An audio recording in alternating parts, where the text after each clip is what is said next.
dia, boa tarde, boa noite. Meu nome é Samuel. Eu pertenço ao grupo dos integrantes Sara Cardoso, Pedro Ramalho, Cauã Caminotti e Aimee. Eu estarei explicando alguns tópicos, para ser exato, os tópicos 4 e 6 do livro Sistemas Operacionais, Conceitos e Mecânicas, do autor Carlos Mazziero, utilizando a ajuda desse aplicativo SOSIM, que é um simulador de um processo dentro da CPU. Bom, vamos começar explicando o ciclo de vida. O que seria o ciclo de vida de uma tarefa? O ciclo de vida é o que ele faz desde o momento. O que seria desde o momento que ele foi criado até o momento em que ele foi terminado. Bom, quando a gente cria um processo, como eu vou mostrar agora, a gente vai criar um processo. Vamos criar um processo CPU Unbound, que é mais fácil de demonstrar, com prioridade 0, pois não tem nenhum outro processo sendo executado, e eu também estou usando o tipo de escalonamento, o escalonamento circular, ou o escalonamento round robin, que ele dá uma pequena fatia de tempo, ou quantum, e quando esse quantum terminar, o escalonador tira esse processo de sendo executado pela CPU, coloca-o para a fila de pronto e deixa liberado para outro processo que está na fila de pronto usar a CPU para ser executado. Bom, vamos lá. Aqui, como podemos ver, vou criar agora. Criado. Ele foi para a fila de pronto e foi para executando. O que é esse criado? Esse criado é o estado que nós chamamos de nova, que é quando um processo acaba de ser criado. E o que acontece essa transição do estado criado para o estado pronto? Ela ocorre quando esse processo ele vai para a memória e pode ser executado pela CPU. Normalmente, esse processo que acaba de ser criado e vai para a fila de pronto demora um pouquinho até ser executado, devido a vários motivos, mas um dos motivos principais seriam que tem outro processo na sua frente sendo executado. Por isso ele demoraria um tempo até conseguir ser executado, para assim, quando ele terminasse o quanto, ele seria tirado, não importando se ele terminou de fazer o que ele precisava ou se ele não terminou. Ele vai, quando seu quanto terminar, o escalador vai tirá-lo e colocá-lo para o fim da fila de pronto. Resumindo, e se aumentar o quanto, no caso, ele vai conseguir demorar, vou colocar para 10 unidades de tempo. Qualquer unidade de tempo, nano, milissegundos, qualquer unidade de tempo que você preferir chamar. Aqui nós temos como ele está, passando de pronto por tempo, a preempção por tempo, que ele foi tirado por causa do seu quantum acabou, e assim por diante. Bom,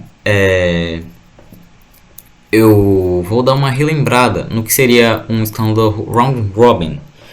Um escalador round robin, que é o que eu estou usando agora, no caso aqui, parâmetro do sistema processador, política de escalonamento circular ou round robin, que é um escalonamento, como eu já disse antes, ele dá uma pequena fatia de tempo para cada processo, e quando essa fatia de tempo acaba, esse processo é tirado da CPU e é posto outro em seu lugar, fazendo assim continuamente até todos os processos terminarem de ser executados e irem para o estado terminado, que é uma transição que ocorre. Também no ciclo de vida existe o caso quando ele é suspenso. Quando isso ocorre? Isso ocorre quando, por exemplo, esse processo, esse CPU Unbound, ele precisa de um dado externo, ou seja, ele foi executando para suspenso, porque ele precisa de um dado externo, por exemplo, um dado que está no HD. Ele precisa desse estado, e enquanto ele não tiver esse dado, ele vai ficar parado, ele não pode ser executado pela CPU, então ele vai atrapalhar. Então o que ocorre? o escalador tira ele, ao invés de ele ir para a fila de pronto e esperar a sua vez chegar, ele não pode fazer isso. Por quê? Imagina se ocorresse, ele volta para a fila de pronto e ele vai ser executado novamente pela CPU. Só que o que acontece? E se ele não tivesse rodado ainda? Ele vai terminar seu quanto e o processador vai ficar parado, sem fazer nada, porque ele não pode executar esse processo, atrasando os outros processos. Então o que o escalador faz? Ele joga esse processo para o estado suspenso, que é um estado que ele não vai para a fila de pronto, mas é um estado que ele vai ficar lá até ele conseguir ser o dado necessário para ele conseguir ser terminado. Eu vou mostrar aqui agora. Eu vou prosseguir como se ele tivesse acabado esse processo, conseguisse o dado que ele queria externo. Voltou, ele vai ser executado até ele ser finalizado. Vamos fingir que ele conseguiu o dado que ele precisava e agora ele vai ser finalizado. Ele conseguiu ser finalizado. O tempo que ele ficou na CPU, o tempo de CPU que ele ficou até ele ser terminado foi 125 unidades de tempo. E o tempo decorrido foi 249. Agora eu vou demonstrar o outro tipo de escalonamento no capítulo 6, o escalamento por prioridades. O que é isso? É um escalonamento que eu vou criar um processo CPU bound e um processo I/O bound, que é um processo que ele precisa de um dado externo continuamente para ser executado. Ou seja, ele precisa de um dado no HD para ser executado. Então eu vou colocar aqui e agora não está sendo executado porque ele está esperando esse processo e eu criei ele com prioridade 0. Vou mudar aqui a prioridade dele para 1. Pronto. Agora sim vai dar certo. O que irá acontecer quando ele terminar? O que irá acontecer se esse processo ele conseguir esse processo I/O bound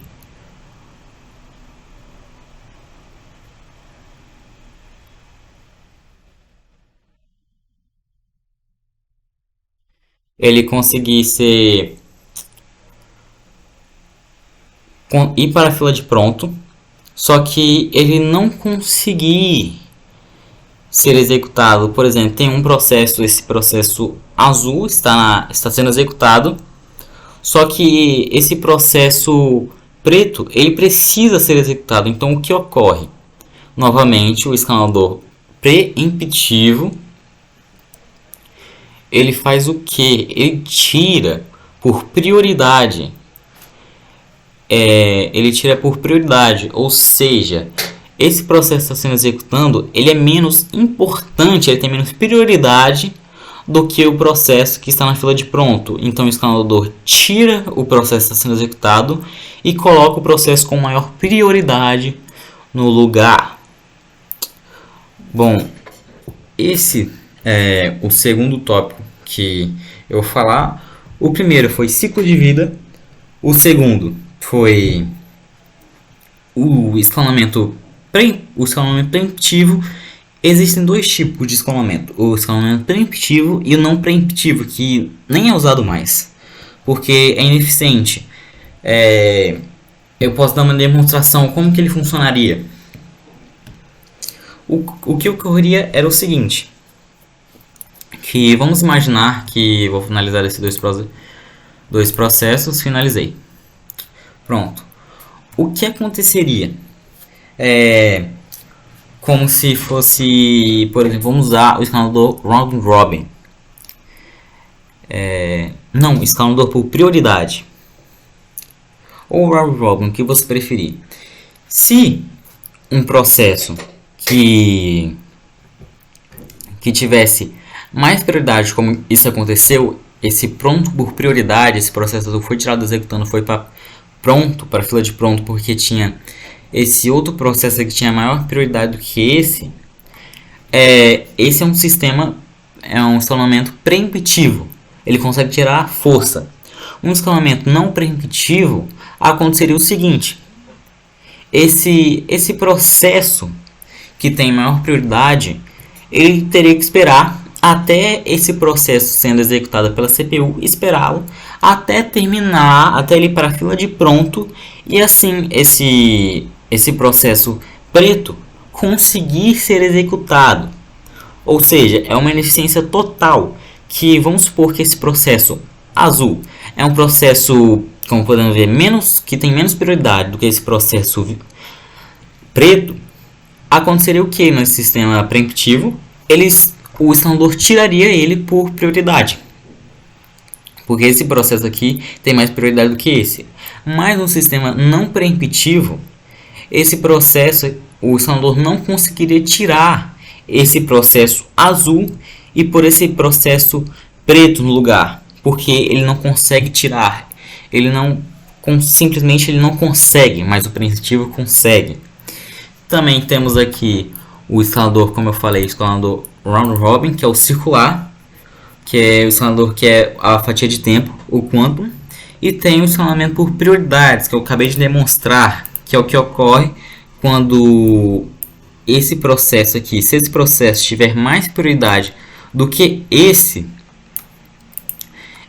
o escalador vai tirar esse processo e botar esse no lugar. Como podemos ver, esse aqui foi para pronto por prioridade, enquanto esse foi para executando. Isso ocorre porque esse é um escalador preemptivo. O ciclo de vida, escalador round robin, escalador preemptivo e escalador por prioridade. Isso foi o que eu usei para explicar. Os tópicos que eu usei para explicar usando esse simulador, esse aplicativo que simula como seria um processo dentro da CPU. Obrigado por assistir até aqui e tchau.